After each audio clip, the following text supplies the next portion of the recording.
Déficit cognitivo y neurociencia. El déficit cognitivo consiste en un funcionamiento intelectual por debajo del promedio, que se presenta junto con deficiencias de adaptación y se manifiesta durante el periodo del desarrollo. El déficit cognitivo presenta 4 tipos de déficit. El primero es el déficit leve, en el cual hacen parte el 85% de la población de los afectados. En este se caracteriza porque los afectados empiezan a presentar los síntomas en edades mayores, ya que durante los 0 a los 5 años no tienen síntomas que los diferencien de los demás, es decir, tienen un desarrollo cognitivo común y corriente. El segundo es el déficit cognitivo moderado, en el cual están el 10% de los afectados. En este, los pacientes empiezan a presentar dificultades cognitivas desde edades tempranas. El tercero es el déficit cognitivo severo, en el cual los afectados empiezan a presentar deficiencias en comunicación y lenguaje. Sin embargo, estas deficiencias pueden ser tratadas psicológicamente y pedagógicamente y pueden llegar a hablar. En esta hacen parte del 3 al 4% de la población. Y finalmente está el déficit cognitivo profundo, el cual es muy escaso, ya que solo hacen parte del 1 al 2% de la población. En esta están las personas que padecen enfermedades neurológicas, como por ejemplo la esclerosis múltiple, que afecta la médula espinal y cohíbe el cerebro de varias funcionalidades cognitivas. Test y diagnóstico. Howard Gardner, creador de la teoría de inteligencias múltiples. Test y diagnóstico.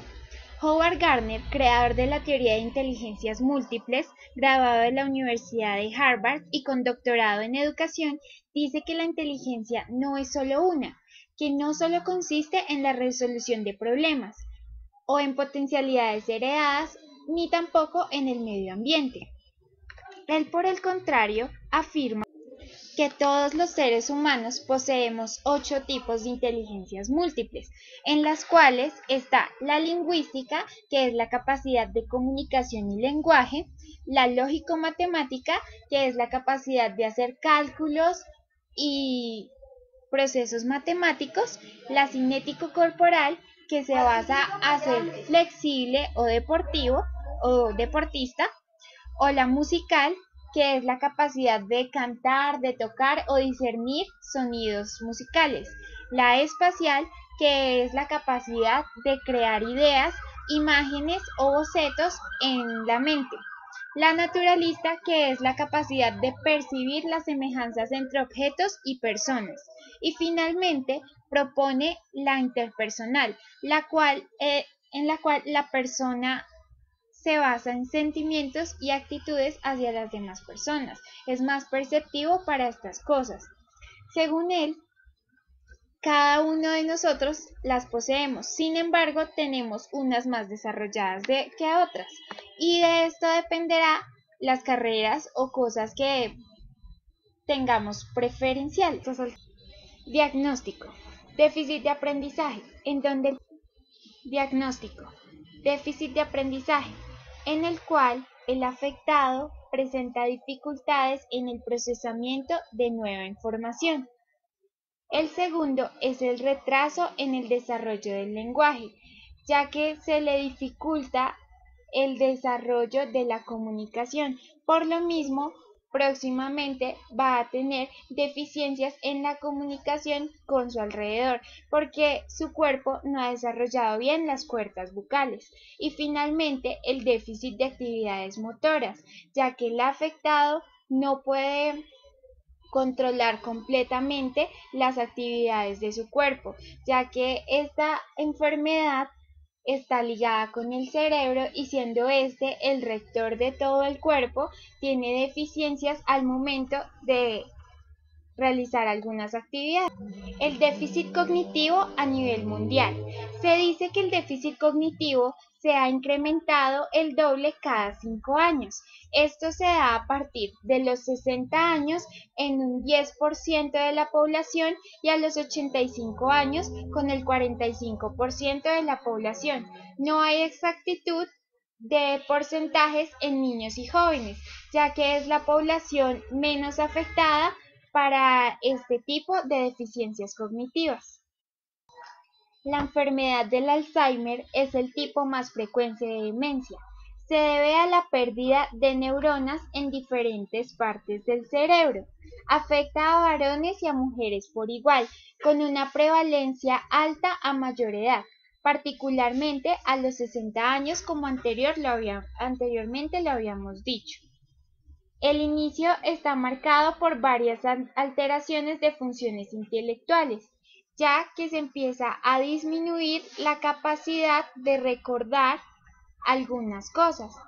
En esta parte podemos evidenciar la disminución de neuronas en la parte del cerebro.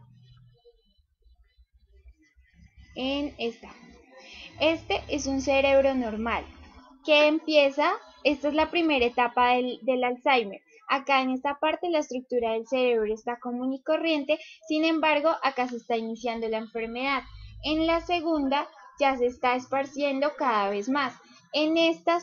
Acá lo que está ocurriendo es la disminución de neuronas y la aparición de estas plaquetas, que son las que dificultan el procesamiento de la información y pérdida de memoria.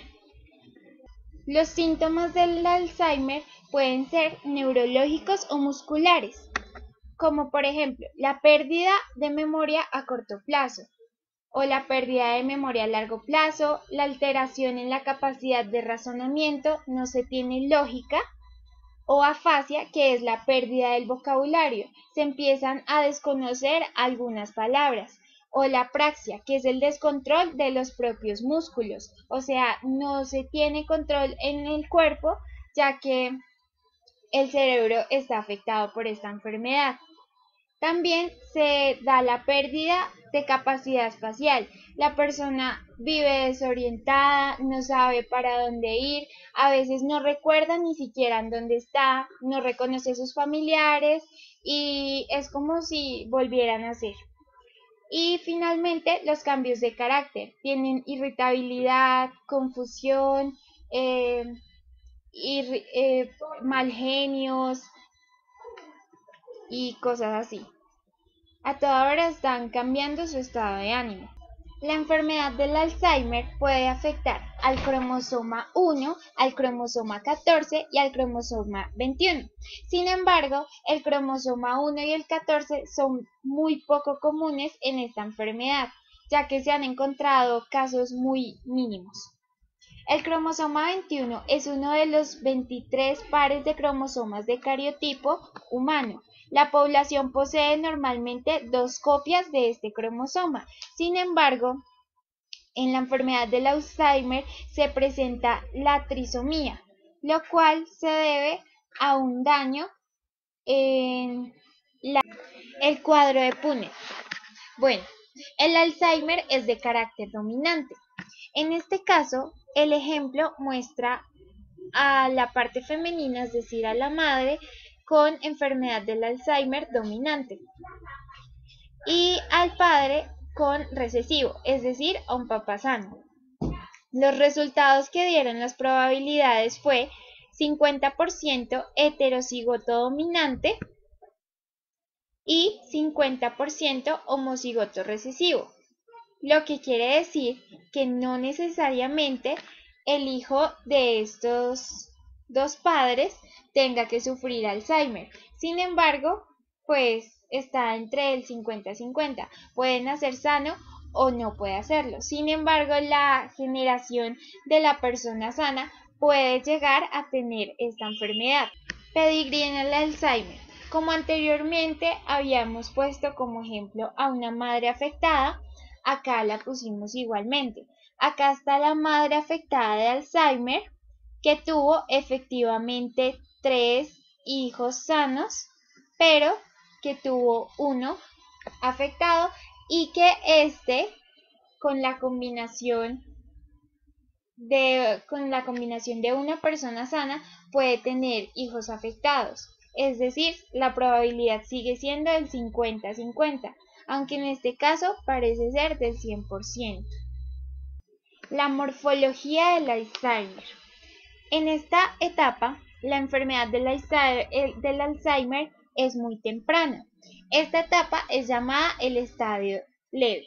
El daño de la enfermedad todavía pasa desapercibido, tanto para el paciente como para los familiares. El enfermo olvida pequeñas cosas, como dónde ha puesto las llaves o alguna dificultad para encontrar una palabra. En esta etapa todavía puede trabajar o conducir un coche, aunque es posible que empiece a experimentar falta de espontaneidad, de iniciativa y ciertos rasgos depresivos. Empieza a recordar muy pocas cosas. La segunda etapa del Alzheimer es la enfermedad leve o moderada. En esta enfermedad ya resulta evidente para la familia y los allegados, ya que el paciente presenta dificultades para efectuar tareas como hacer una compra, seguir un programa de televisión o planear una cena, ya que ha olvidado cómo hacerlo. Incluso ya ha olvidado bastantes palabras de su vocabulario. Y acá podemos ver afectado la parte del cerebro. Y finalmente está la enfermedad del Alzheimer severa, la cual ya es completamente notable, ya que bastante parte del cerebro está afectada, y en esta parte es cuando el sujeto empieza a desconocer a las personas, lugares y cosas que le rodeaban anteriormente. Incluso empieza a olvidar quién es.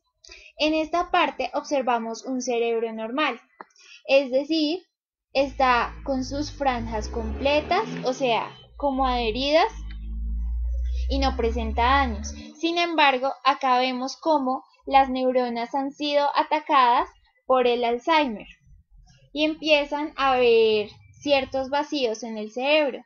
Estos vacíos son los que causan los daños a la memoria. Tratamiento. Por más que se ha investigado esta enfermedad, no existe cura para el Alzheimer. Sin embargo, el manejo de un ambiente adecuado para el paciente podría disminuir. Tratamiento. Para el Alzheimer hasta el momento no hay cura. Sin embargo, el manejo de un medio ambiente adecuado para el paciente podría disminuir la sintomatología de la enfermedad o acortar los momentos de olvido y demencia. La neurociencia cognitiva es la combinación de métodos que permiten entender los mecanismos neutrales de la conducta. Está compuesta por la neurociencia, la psicología cognitiva y las ciencias de computación. La psicología cognitiva es la encargada del desarrollo cognitivo de las personas, y las ciencias de computación es la encargada de los métodos más efectivos para que ésta se lleve a cabo correctamente. Ella tiene diferentes conceptos como la frenología, que es que la conducta depende del cuero cabelludo, el campo agregado, que existen lesiones en las áreas particulares del cerebro que producen cambios en el comportamiento, y los locacionales tardíos, que son los que son bastante relevantes para el cerebro y el comportamiento. La doctrina de la neurona, que es el desarrollo de la neurona para lograr un buen aprendizaje. Y fin.